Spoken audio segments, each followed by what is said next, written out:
Menteri Agama bilang memilih Amin itu bid'ah. Amin itu adalah Anies Imin. Itu mungkin candaan.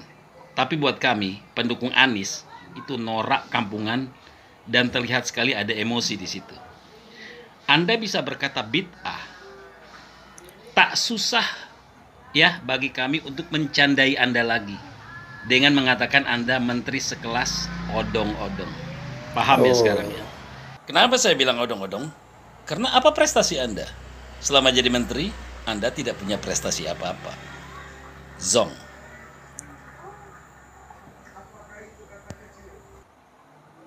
Oke guys, kita melihat pendukung dari Pak Anies ini sepertinya tidak bisa diajak bercanda guys ya. Bawaannya selalu serius.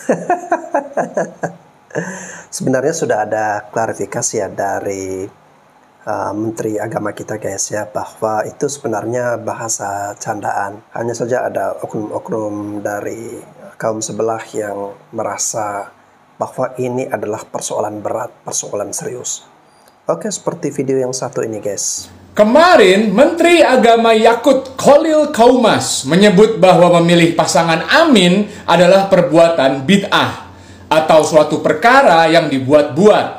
Dan menurut Rasulullah Shallallahu Alaihi Wasallam, bid'ah itu dilarang dilakukan. Dan pernyataan ceroboh ini diperparah lagi dengan diucapkannya di sela acara pembukaan orientasi pegawai P3K, di mana jelas Yakut Khalil Qaumas berbicara dengan kapasitasnya sebagai seorang menteri agama.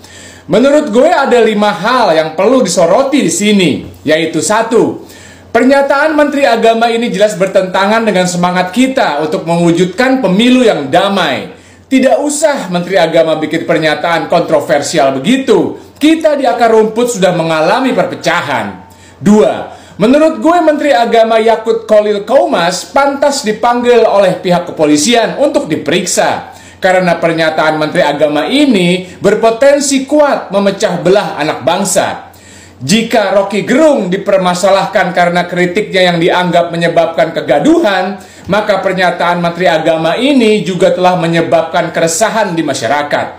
3. Menurut gue pernyataan Menteri Agama ini jelas merupakan akibat dari sikap cawe-cawe presiden. Karena jelas menteri sebagai pembantu presiden cenderung akan mengikuti sikap atasannya. 4. Lebih jauh, Menteri Agama menyebut bahwa dia tidak akan memilih pasangan Amin. Ya terserahlah apa pilihan Pak Menteri Agama, itu hak dia. Tapi ketika dia menyatakan hal itu sebagai seorang menteri pada acara orientasi pegawai P3K, maka jelas pernyataan itu bisa dikategorikan sebagai penggiringan suara para pemilih atau kampanye terselubung, padahal masa kampanye saja belum dimulai. 5. Terakhir Menteri Agama berkata bahwa pernyataan itu hanyalah candaan dan berkilah bahwa yang dimaksud dengan Amin adalah seorang yang bernama Amin Suyitno. Jika benar itu hanya bercanda, maka sungguh Pak Menteri Agama memiliki selera humor yang rendah, norak, ceroboh, dan sungguh jauh dari kata intelek. Jauh dari cara seharusnya seorang menteri berpikir dan berkata-kata. Dan sekaligus merupakan pelecehan kepada kecerdasan masyarakat. Karena jelas di saat tensi politik semakin naik seperti saat ini, makna dari Amin jelas merujuk kepada pasangan Anies Caimin, bukan kepada orang yang bernama Amin Suyitno. Terakhir menurut gue, pernyataan Menteri Agama Yakut Khalil Qaumas menambah satu lagi daftar alasan kuat bahwa Indonesia dalam keadaan darurat perubahan dan hanya pasangan Amin atau Anies Caimin yang bisa memberikan itu. Salam semangat antitesa 24. Oke, jadi begini Bang ya, sebenarnya slow saja, nggak usah seperti terlalu tegang, serius. Mari kita sikapi momen demokrasi ini dengan santai, dengan canda ria, canda tawa ya. Jadi segala sesuatu jangan terlalu berat lah. Lalu yang berikutnya ya, jangan disamakan dong ya antara Menteri Agama dengan Rocky Gerung, jelas berbeda. Ya, kalau toh dianggap bahwa Menteri Agama ini melakukan kampanye terselubung ya, padahal belum waktunya KPU mengumumkan untuk kampanye ya. Maka pertanyaan saya simpel saja guys ya. kenapa selama ini Pak Anies dengan terang-terangan melakukan kampanye? Kalau kalian menilai bahwa kampanye belum saja dimulai, ya, tapi sudah melakukan kampanye. Lalu yang teriak-teriak, siapa presidennya, ya, apa partainya? Itu kan masa kampanye belum dimulai, ya kan? Jadi sudahlah, ya, slow aja, saya pakai emosi guys ya. Alasan kenapa gue memilih Pak Anies tuh ya tegas dan apa ya, tidak bisa tergoyahkan oleh apapun, apalagi cuman urusan money gitu, urusan uang itu remeh banget. Waktu itu Pak Anies pernah pernah ditegur, bukan ditegur tapi ya ada soal reklamasi lah, Pak Luhut emosi gitu kan, dibilang jangan macam-macam di acara Mata Najwa gitu kan, diputar videonya. Lalu ketika dikonfirmasi sama Mata Najwa, gimana Pak Anies responnya? Lalu Pak Anies dengan tegas, saya akan tetap menjalankan sesuai dengan undang-undang. Itu keren banget sih, nggak takut dengan orang-orang teratas atau lingkar terdekat presiden. Patut dipilih. Alasan dari salah satu pendukung Anies memilih Pak Anies atau percaya Pak Anies sebagai presiden karena sikap tegas yang dimiliki oleh Pak Anies Baswedan, guys. Nah, apakah teman-teman setuju dengan statement ini? Saya mulai dari sumur resapan. Dulu Anda bilang bahwa ini akan merupakan solusi untuk mengurangi banjir di Jakarta. Tapi kemudian yang muncul ke permukaan kan sumur-sumur resapan yang hancur lebur, berantakan, dan merusak jalanan. Dan itu menjadi bahan tertawaan. Bagaimana Anda menjelaskan soal sumur resapan yang Anda anggap sebagai solusi mengatasi banjir Jakarta ini? Sumur resapan adalah solusi, itu adalah masa depan.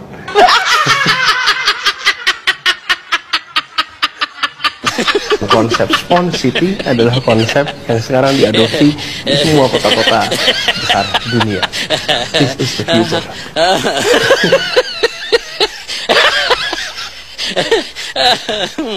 Oke guys ya.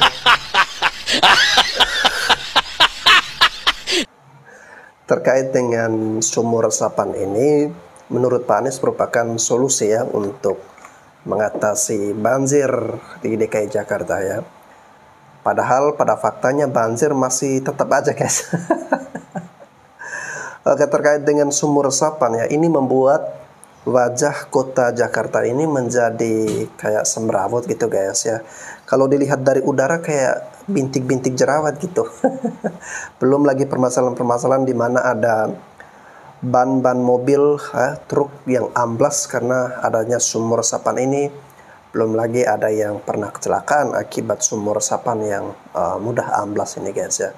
Jadi sumur resapan ini malah menimbulkan berbagai persoalan baru guys ya. Masyarakat mana yang milih Anies?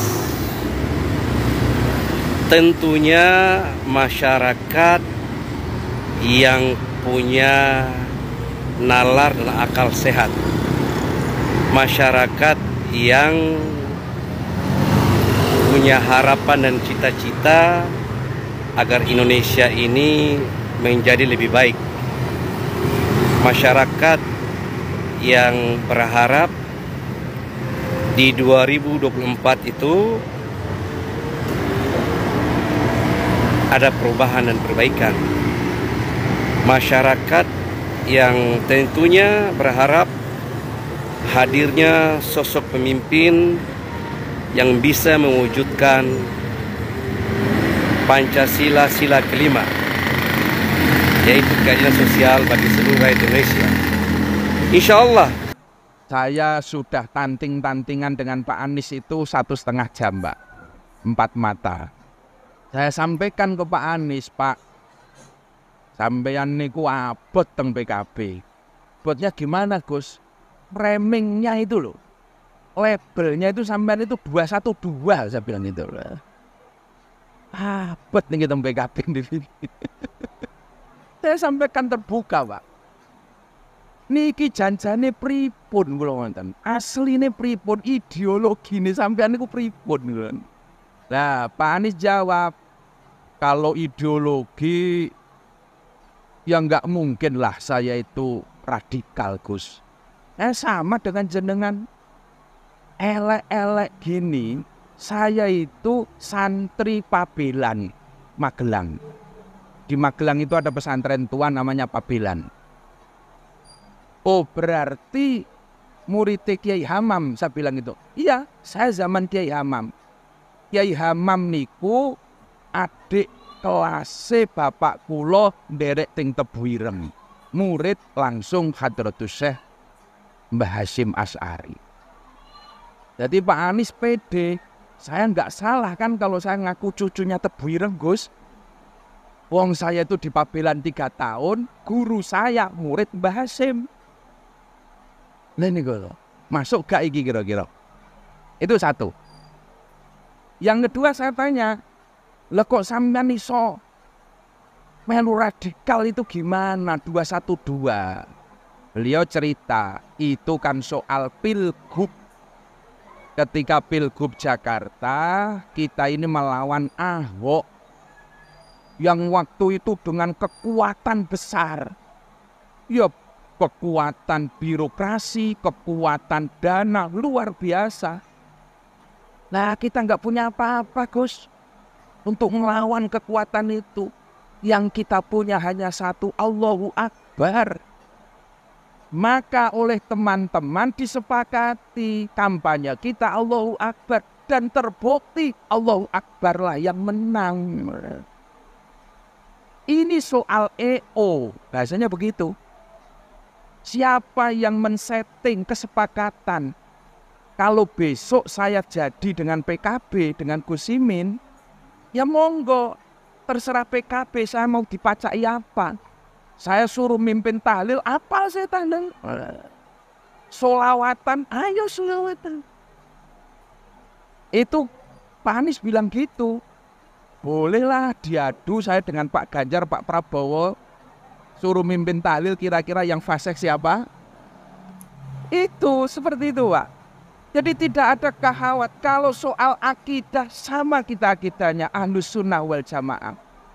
Soal kekhawatiran HTI, FPI, Pak Anies bilang, ini rahasia Gus, ampun seru-seru. Kalau pentolan 212 dan grupnya itu masih di sana. Masih ikut 08. Masih di sana, tapi di sana disuruh tiarap dulu, jangan muncul. Karena ngopeni gerakan itu kosnya besar. Saya tidak kuat jujur, Gus. Sing kuat ya beliau itu. Jadi rumangsane Allahu Akbar iku murah, Pak. Itu loh. Itu kosnya besar ngopeni gerakan kayak gitu itu. Mereka masih di sana, itu loh. Masih di sana. Oke, ceramah pinggir jurang ini guys ya. Jadi kita bisa mendengarkan sedikit rahasia ya yang disampaikan oleh salah satu Pak Kiai ini ya. Jadi kelompok-kelompok 212 itu ya ini dibongkar oleh Pak Anies bahwa dia bilang itu tidak berada di pihaknya ya, tapi masih di sana, masih di 08 ya. Kita tahu itu sebutan atau istilah untuk Pak Prabowo ya. Tadi disuruh tiarap dulu ya, jangan dulu ada pergerakan. Pak Anies nggak sanggup karena kosnya besar katanya, maksudnya ya mendanai mereka itu besar ya.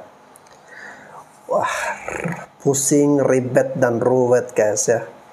Kalau seperti ini jalan kerjanya, saya pilih yang santai aja ya, yang relax, yang slow, dan saya rasa itu ada di sosok Ganjar Pranowo guys. Ingin harga kebutuhan pokok murah. Ya, kembali lagi teman-teman.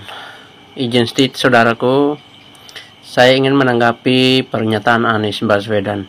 Bagi saya teman-teman yang melihat dan menonton video Anies Baswedan, bahkan capres-capres atau pendukung-pendukung capres yang mengatakan BBM gratis, ingin harga barang murah, saya yakin itu adalah pelumas atau janji manis seorang public figure untuk mendapatkan simpatisan masyarakat ya.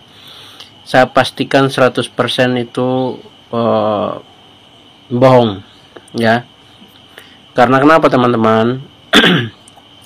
Rekam jejak Anies Baswedan itu seperti itu. Dari pertama mencalonkan diri sebagai gubernur Jakarta, dia juga berjanji kepada masyarakat Jakarta akan memberikan rumah DP 0 rupiah.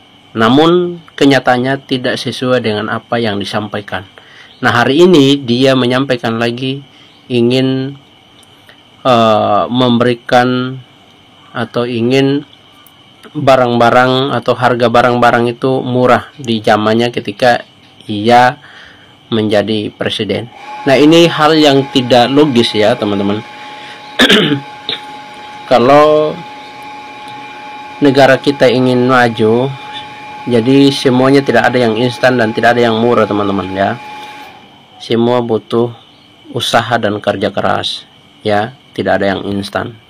Jadi apa yang disampaikan oleh beberapa pendukung capres bahkan Anies Baswedan dari partai apapun yang menyampaikan akan menggratiskan ini, menggratiskan itu, akan mensubsidikan ini, mensubsidikan ini, itu semuanya hanya manisan politik mereka untuk menarik simpatisan masyarakat. Ya, jadi teman-teman jangan terkecoh ya. Jadi pilihlah pemimpin yang betul-betul sudah terbukti, yang betul-betul memiliki rekam jejak yang pasti. Yaitu siapa lagi kalau bukan Ganjar Pranowo, teman-teman. Ya, dia sudah 2 kali menjadi gubernur Jawa Tengah dan tentunya memiliki pengalaman yang luar biasa, memiliki rekam jejak yang sudah pasti masyarakat Jawa Tengah merasakan itu ya teman-teman. Oke, itu saja, terima kasih. Jadi teman-teman berikan pendapatmu tentang apa pernyataan pendukung capres bahkan Anies Baswedan yang mengatakan akan menggratiskan ini, akan membiayai ibu hamil, akan menggratiskan orang-orang yang memiliki kendaraan bermotor, akan menurunkan harga barang ya. Jangan mau dibodohi terus oleh orang-orang apalagi seperti Anies Baswedan. Oke, terima kasih teman-teman, sampai jumpa di video berikutnya. Terima kasih. Oke, kalau menurut saya program gratisan ya, kalau bertujuan untuk kebaikan masyarakat sih nggak apa-apa guys ya, sah-sah saja. Akan tetapi harus realistis ya. Nah, program-program yang dijanjikan ya serba gratis dari Anies Caimin ini menurut saya udah nggak realistis guys ya. Seperti nggak wajar gitu ya. Masa BBM mau digratiskan? Lalu tunjangan 6 juta untuk ibu hamil ya, lalu dana desa yang dari 1 miliar naik jadi 5 miliar ya. Wow, ini kan menimbulkan pertanyaan dan kekhawatiran kita ya, kira-kira mau dapat duit dari mana untuk membiayai ini semua ya. Belum lagi harga beras harus dimurah meriahkan dan sebagainya guys ya.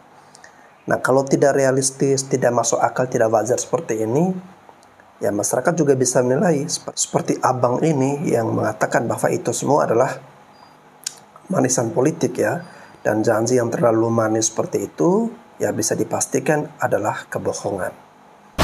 Hei Pak Anies, bukan hanya ini satu ya? Iya. Pengen deh kita punya presiden seikhlas Bapak? Iya. Yang berhasil bikin Jakarta International Stadium? Iya. Pak bisa naik tahu karena prestasi Bapak penyetopan pulau reklamasi, nonton One Piece bareng keluarga, dan tidak anti kritik. Hei Pak Prabowo, semangat nyalonin lagi ya? Iya. Pengen deh punya presiden yang pantang menyerah? Iya. Bisa jadi sekarang waktunya Bapak? Iya. Bapak pantas naik karena Bapak menteri yang kinerjanya memuaskan, merangkul influencer muda, dan direkomendasikan Deddy Corbuzier. Hei Pak Ganjar, Bapak diusung jadi calon presiden ya? Iya. Kita pengen deh punya presiden sehumoris Bapak? Iya. Yang peduli UMKM? Iya. Kita bakal dukung Bapak karena Bapak ngonten bareng mahasiswa, TikTok sama anak, dan rambut Bapak kayak Luffy di Gear 5. Jangan minder, Bapak harus PDI. Kalau baru cuma dapat tiket maju, karena penuhi PT 20%, ya jangan jumawa. Karena mustahil bisa menang meraih caruk suara satu Indonesia hanya dengan mengandalkan suara dari 2 partai. Jadi cemaskan sekarang ngemis ke sana kemari. Makanya jangan sombong. Kalau demokrasi sekarang santai aja. Lihat kalian bully pun sekarang malahan banyak yang ngajakin. Anies ini, kenapa kok manajemen kontrolnya jeleknya banget? Dia muda, sehat, dan kata buzzernya dia pinter. Berarti kan emang dia nggak mampu ngurusin rakyat. Skillnya buat ngeberesin urusan rakyat itu nggak ada. Skill hebatnya dia itu cuman urusan pidato atau enggak adu bacot. Bukan kerja untuk mengabdi pada rakyat. Kalau dia jadi pemimpin nanti, gagasan itu cuma jadi jurnal ilmiah doang. Nggak dieksekusi juga. Terus apa gunanya buat rakyat kalau cuma jadi tumpukan kertas doang? Anies 5 tahun ngurus Jakarta, itu mengelola duit Jakarta hampir 400 triliun loh. Lu bayangin aja itu 400 triliun. Jadi apa duit sebanyak itu di tangan Anies? Dengan duit sebanyak itu, harusnya seluruh pelosok Jakarta udah keren. Bukan cuma di daerah Jakarta Pusat doang. Kalau dia mengelola duit itu dengan benar dan jadi sesuatu yang berguna, gue rasa elektabilitasnya udah nggak tertandingi. Buset, 400 triliun guys ya. Cuma menghasilkan sumur resapan, patung bambu, set genteng warna-warni. Kalau kita ingin Indonesia maju, ya pendidikannya harus maju. Angka putus sekolah DKI Jakarta meningkat pada tahun ajaran 2019-2020. Ingat kan gubernurnya siapa waktu itu? Jadi tahu kan artinya? Artinya orang ini tuh gedabrus. Kalau ngomong itu memang gampang, giliran dikasih jabatan nyatanya nggak bisa apa-apa. Nih pendidikan yang katanya harus baik. Saya minta maaf kepada Pak Ganjar dan juga Pak Prabowo karena di tahun 2024 nanti saya akan memilih Bapak Anies Baswedan. Pak Anies ini adalah titisan dari Imam Mahdi. Dan juga kalau Pak Anies menang, maka bensin untuk kendaraan bermotor itu digratiskan. Jadi saya bisa jalan-jalan dan liburan sama keluarga, tidak perlu bingung lagi untuk beli bensin karena sudah gratis. Dan juga kalau masalah surga itu pasti dijamin. Karena Pak Anies ini juga didukung oleh Rasul Gerung, Rasul baru. Jadi semua itu akan bisa indah dan sejahtera. Kalau masalah pekerjaan dan uang itu saya tidak akan bingung lagi. Karena Pak Anies sudah mendapatkan dompet dari surga.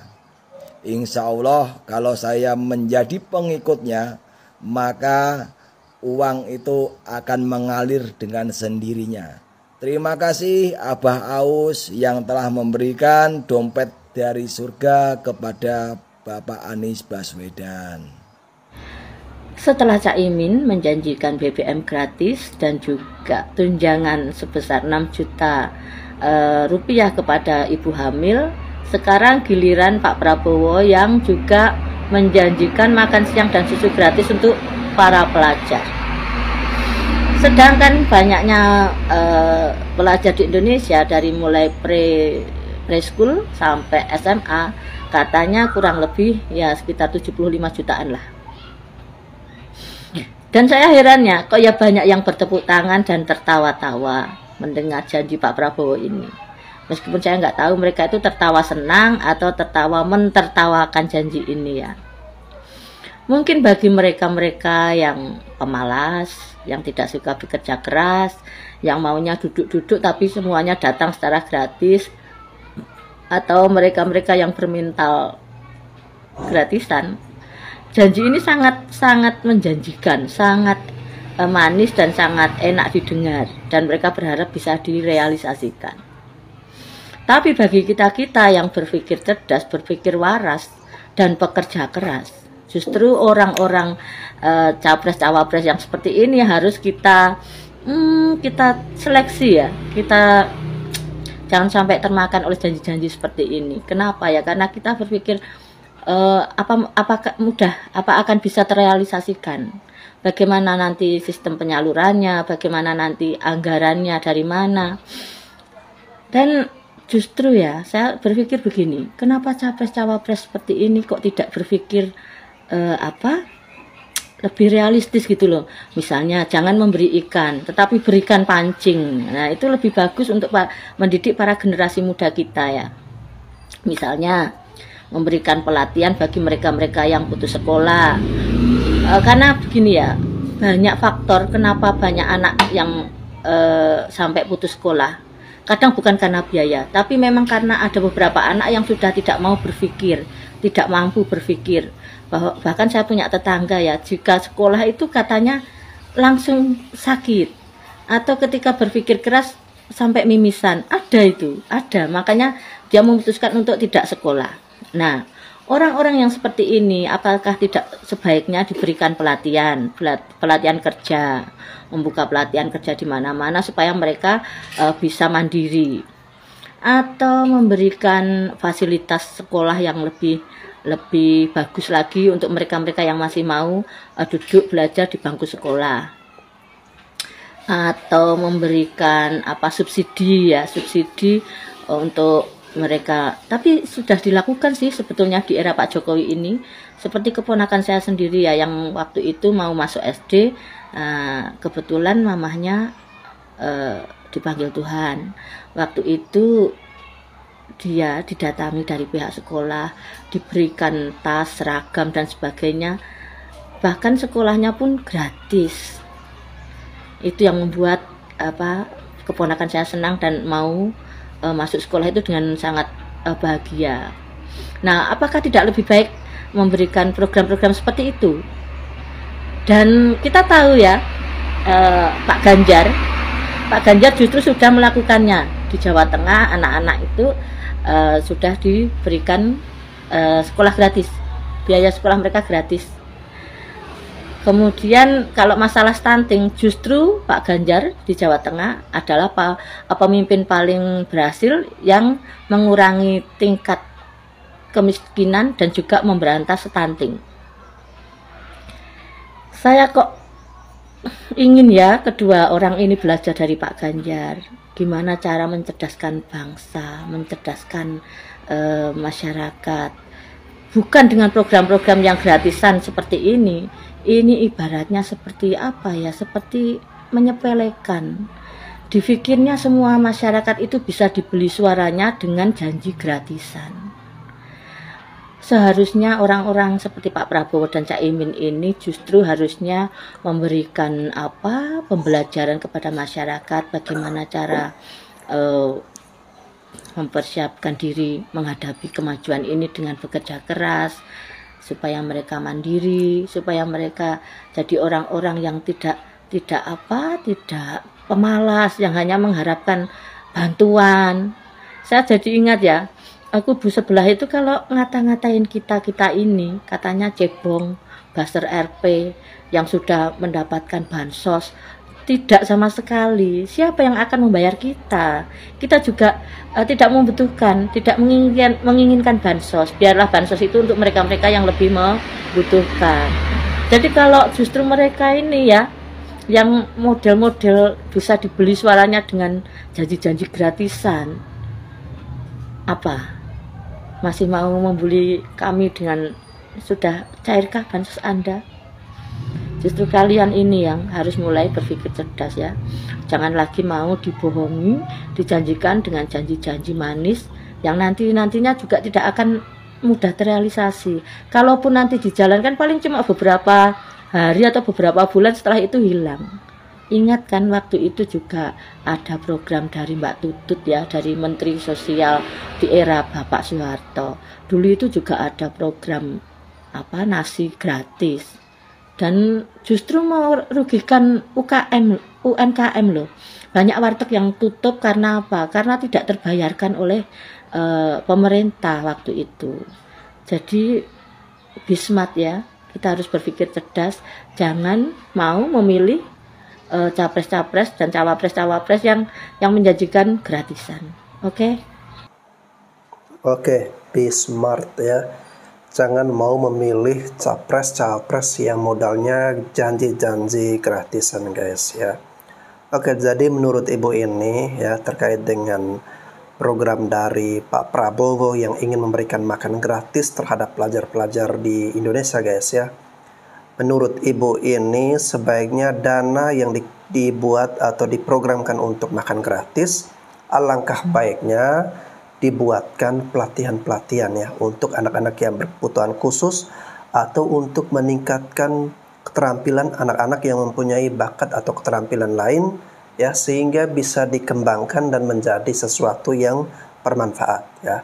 Kalau untuk makan ya, masyarakat masih bisa mampu untuk makan sehari-hari guys ya. Lalu yang berikutnya dari ibu ini juga mengatakan bahwa program-program yang terlalu manis dengan banyaknya janji-janji gratisan ya, itu justru akan membuat mental masyarakat kita bukannya menjadi masyarakat yang mandiri, tetapi menjadi masyarakat yang pemalas, yang akan selalu berharap pada bantuan dari pemerintah. Padahal kita berharap bahwa masyarakat ini dibentuk ya, mempunyai sikap kemandirian ya, rajin, ulet, bekerja keras, untuk kita sama-sama membangun bangsa dan negara kita menuju peradaban yang lebih baik lagi, lebih bagus lagi ya.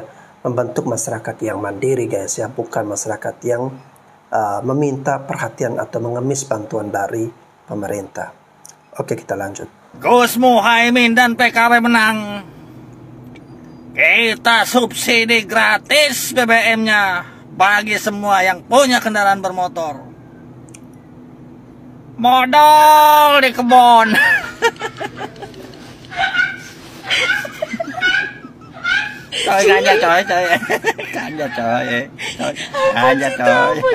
Kalau biasa tidak menepati janji, ya besok nggak menepati janji. Iya Pak, betul Pak. Setuju saya apa yang Bapak sampaikan. Dan sudah terbukti Pak.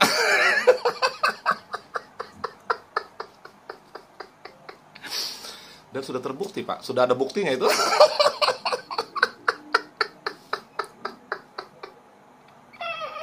Terbukti Pak, kalau tidak menepati janji biasanya akan tidak menepati janji lagi nanti ke depannya. Ada apa buktinya Pak? Contohnya Bapak terhadap Pak AHY ketum Demokrat.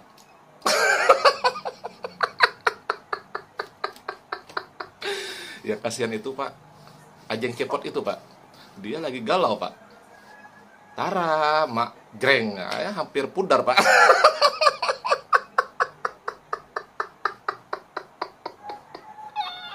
Ngomel-ngomel dia Pak.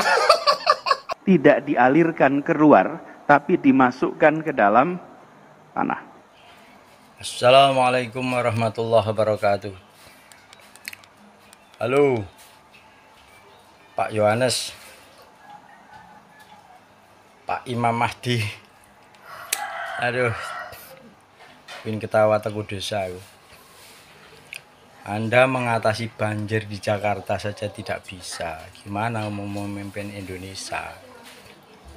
Sebenarnya kalau mengatasi banjir itu sangat gampang sekali. Proyek-proyek yang gubernur terdahulu yang bagus sambil lanjutkan, yang nggak bagus ya sambil bikin imajinasi gimana caranya mengatasi banjir itu gitu loh. Ternyata program yang sampean bikin tuh hancur semuanya. Bikin sumur resapan, jalan-jalan aspal dilobangi.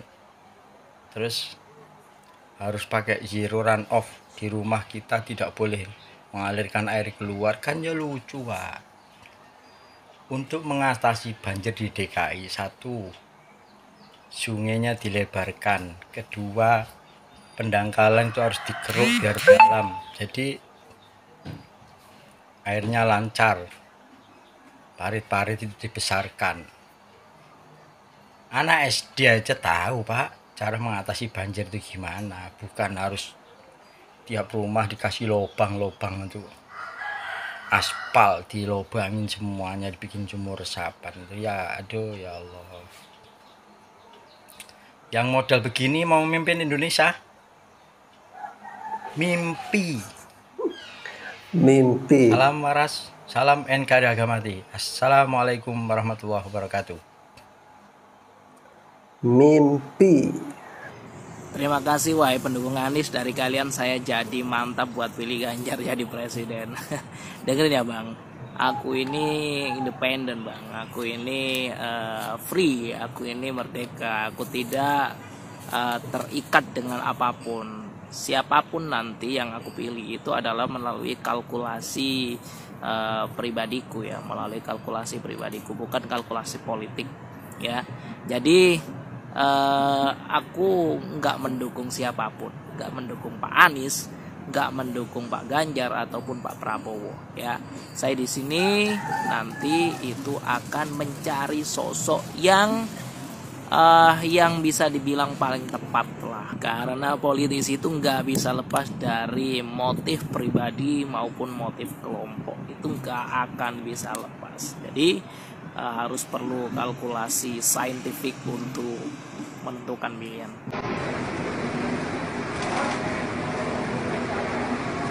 Assalamualaikum warahmatullahi wabarakatuh.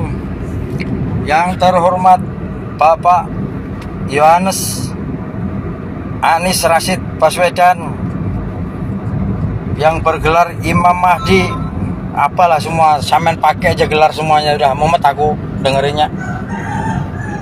Jangan hanya gara-gara mau mencapres Anda sampai rela mengorbankan akidah Anda, masuk ke tempat peribadatan orang lain, membakar dupa, menyerupai suatu kaum tersebut, maka dia bagian dari kaum tersebut. Harusnya ulama-ulama yang di belakang Pak Anies ini nyeramain, nggak boleh yang kayak gitu, nggak boleh. Masa nggak paham? Kan dalam Islam dilarang, tapi sampean bilang apa? Imam Mahdi, calon presiden soleh, masa masuk vihara, bakar kemenyan lagi, menyerupai kaum tersebut lagi. Coba, tolonglah, terutama warga Nahdliyin, PKB itu. Masa yang gini nih kalian dukung? Aduh, astagfirullahaladzim. Coba aku tanya sama kiai-kiai yang mendukung apa Pak Anies Baswedan itu, kira-kira boleh nggak kira-kira kalau ada orang muslim bawa dupa masuk ke vihara, bakar ke dupa itu dan menyerupai kaum tersebut, kira-kira boleh nggak dalam Islam? Tolong, yang model-model begini ini diceramai, jangan hanya karena capres tapi akidah kita itu tercoreng orang yang model-model begini gitu loh. Dan jujur, dengan melihat tayangan ini saya tidak akan memilih Anies dan Pak Imin. Saya akan milih Ganjar Pranowo di 2024. Salam NKRI Agamati. Assalamualaikum warahmatullahi wabarakatuh. Merdeka. Dua alasan kenapa Partai Buruh di bawah pimpinan Said Iqbal tidak mendukung Anies Baswedan. Ada 2 poin ya. Yang pertama adalah menurut Said Iqbal, Sudirman Said, tim sukses dari Anies Baswedan telah mengobok-obok KSPSI ya, Serikat Buruh. Katakanlah, kita tidak tahu ya seperti apa ya cara mengobok-oboknya. Nah, itu poin pertama. Dan poin yang kedua adalah kata Said Iqbal, Anies Baswedan telah mengkhianati kawan sejalan, menusuk dari belakang. Maksudnya Demokrat kali ya. Nah, dalam hal itu saya sendiri sama ya, secara psikologi dengan Said Iqbal, kecewa dengan Anies Baswedan telah meninggalkan oposisi. Namun bagaimana lagi, kita kan tidak bisa mengusung kandidat alternatif. Ya, dengan harapan PT 20% menjadi 0, itu hanya isapan jempol belaka kalau menurut saya. Maka dari itu dilematis saya, akhirnya ya saya juga mempunyai keputusan ya, harus mempunyai tanggung jawab terhadap negeri ini, bahwa negeri ini harus tetap survive, harus tetap hidup. Ya maka ya dengan berat hati saya sendiri pilih Anies Baswedan. Ya siapapun itu wakilnya, yang penting Anies Baswedan lah presidennya, karena kedaulatan tertinggi ada di tangan presiden yang diamanatkan dari rakyat. Begitu Pak Said. Terima kasih. Kedaulatan. Nah, apa gunanya merdeka ketika tanah itu tidak bisa kembali dimiliki oleh rakyat kita? Ini toh yang katanya capres paling cerdas, ijazahnya asli, tapi undang-undang pertanahan di dalam negara Indonesia sendiri nggak paham. Pantesan sekarang ini kasus Rempang Batam itu ricuh karena politik yang Anda terapkan ya Nis. Padahal Anda nggak paham. Di dalam undang-undang pertanahan di Indonesia itu ada HGU, HGB, SHM, di mana HGU itu menjadi hak guna usaha, itu ada batasnya, ada masanya. Sama dengan HGB, hak guna bangunan, juga ada masanya. Itu bisa digusur sewaktu-waktu karena bukan hak milik. Nah, kalau rakyat cerdas ingin memiliki lahan punya pemerintah, itu mengubah status HGB menjadi SHM, surat hak milik, yaitu punya sertifikat.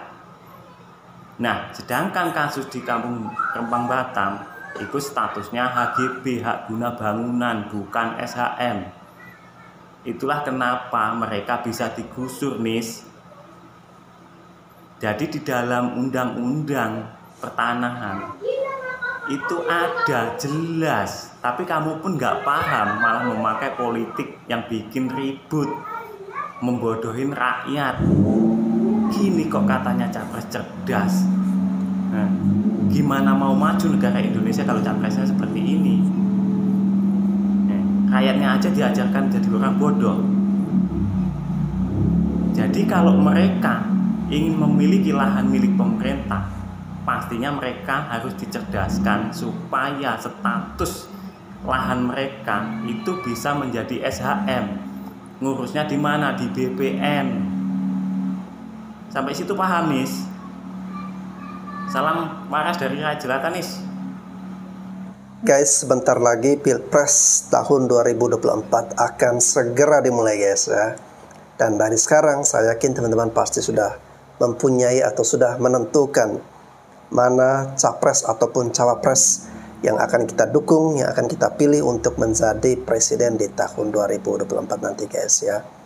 Oke, seperti komentar-komentar dari netizen ya, hati-hati dan waspada dengan maraknya berbagai janji-janji atau program-program gratisan ya, program makan gratis ya, BBM gratis, tunjangan ibu hamil ya, lalu kemudian ada juga dana desa yang naiknya berkali-kali lipat, guys ya. Yang kita khawatirkan capres-capres dengan bermodal janji-janji gratisan ini ketika terpilih menjadi presiden ataupun wakil presiden ya, jika banyak duit yang dikeluarkan, digelontorkan ya, dan tidak tepat sasaran, itu akan berpotensi duit-duit tersebut akan masuk di kantong-kantong pejabat, guys. Dan kalau segala hal, semua lini serba digratiskan ya, kita juga khawatir ini mau menggunakan uang dari mana, memakai uang dari mana ya. Sedangkan APBN kita saja terbatas. Kita menginginkan dana-dana yang menggunakan APBN atau uang dari negara ini digunakan dengan sebaik-baiknya, tepat sasaran untuk memajukan bangsa dan negara, guys. Kalau saya pribadi masih seperti video-video saya sebelumnya, bahwa saya memilih dan mendukung capres ataupun cawapres yang nantinya mau meneruskan program-program dari Pak Jokowi. Kalau Pak Anies Baswedan ini kan sudah jelas bahwa dia mengusung program perubahan. Jadi segala kebijakan itu akan dibuat perubahan-perubahan ya. Nah, ini yang saya khawatirkan, jangan sampai nanti semua program-program dari Pak Jokowi ini tidak dilanjutkan atau dihentikan ya. Dan salah satu proyek yang saya khawatir ini bisa di stop atau dihentikan adalah proyek IKN Nusantara, guys ya, yang dari awal sudah dibangun dari pemerintahan Pak Jokowi ini bertujuan adalah menciptakan keadilan sosial, ya. Artinya pembangunan itu tidak hanya fokus pada Pulau Jawa saja, tapi bisa bergeser di luar dari Pulau Jawa, guys. Oke teman-teman, semoga kita semakin cerdas dalam memilih pemimpin yang terbaik bagi bangsa dan negara kita. Saya Bastian Sebo, sekian dan terima kasih.